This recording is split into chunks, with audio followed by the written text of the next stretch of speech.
லைஃப்ல ரொம்ப காலமா ஒரே இடத்துல இருக்கிற மாதிரி ஃபீல் பண்றீங்களா அப்படின்னா இந்த கதை உங்களுக்கு தான் ஃபுல்லா.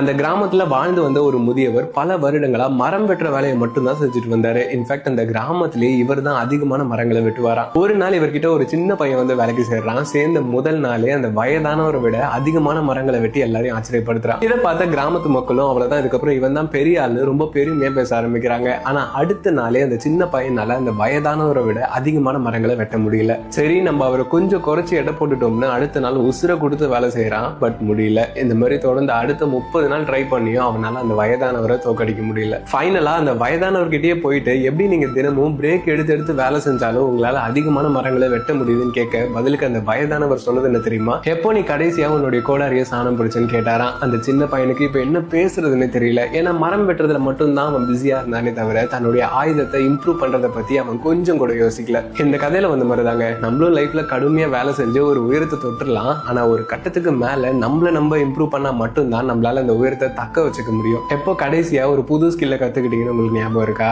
எஃபோர்ட்ஸ் முக்கியம் இல்லைன்னு நான் சொல்ல வரல. ஆனா உங்களை ஷேர் பண்ணாம நீங்க போடுற எஃபோர்ட்ஸ் எதுவும் உங்களை பெரிய உயரத்துக்கு கூட்டிட்டு போகாது. அண்ட் இந்த ஸ்டோரியை உங்க ஃப்ரெண்ட்ஸ்க்கும் ஷேர் பண்ணுங்க, அவங்களும் தெரிஞ்சுப்பாங்க.